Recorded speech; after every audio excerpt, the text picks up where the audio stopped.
Today I want to talk about something that I heard yesterday that got me to thinking, and that was I was listening to a Christian radio station, and the DJ on the radio station was talking about how she had gone to ChatGPT and asked it to give her examples of ways that Satan may derail people in their walk with God, with Christ, or ways that it just may pull people away from God. Women specifically, but really this pertains to anybody. And she was going through the responses that she got, that this computer had given her. And most of them were what you would expect. It was just things like the busyness of life, or low self-esteem, self-worth. Let me turn around. The sun's got me in the shade. There we go. But there was one answer that was just really obvious to me that she didn't talk about and it didn't bring up, and that was simply that probably one of the ways that Satan is using to pull you away from God is by making you think it's okay to go to a computer for these answers instead of going to the Bible.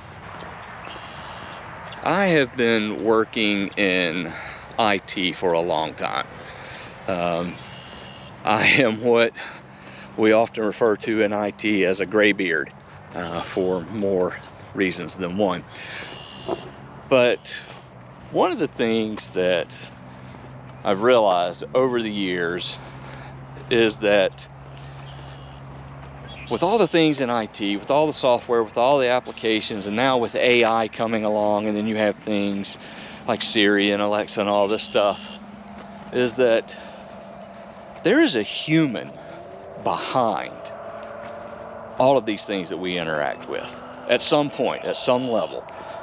These machines were programmed by humans. These machines were trained by humans, by people. They were taught to react, not think. They were taught to react with what we refer to as if-then logic. If this happens, then you do this. If, these keywords are triggered, then you do this. And all of this was created and done by people.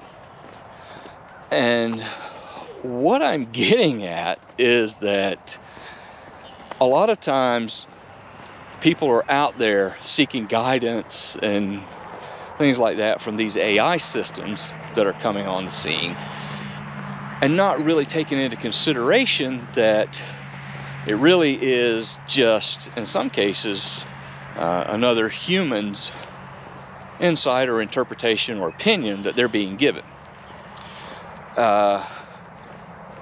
Most people don't realize the level of control that these large tech companies have over this stuff, and how they suddenly manipulate the answers to lead people in the direction they want to go. A great example of this is a few years ago, Siri on iPhones, if you asked Siri what the best smartphone on the market was, Siri would reply and say that it was the Samsung Galaxy phone. And for about 3 days, the internet was just having a field day with this, making fun of them. And then suddenly, over the weekend, Apple released an update to Siri that recalibrated, reprogrammed, however you want to say it, basically made Siri only recommend Apple products when questions like this were asked. So if you think about this from a business standpoint, from a marketing standpoint, sure, yeah, it makes sense. You don't want your products actually recommending a competitor, right? You want your products to sell more of your products. But from an ethical standpoint, this proved that Apple controls what Siri tells us.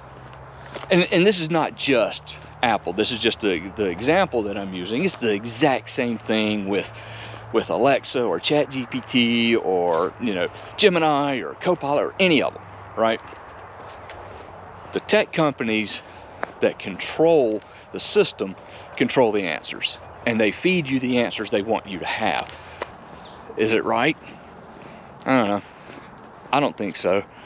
But there again, I'm also not one to ask computer systems these questions. There are people out there.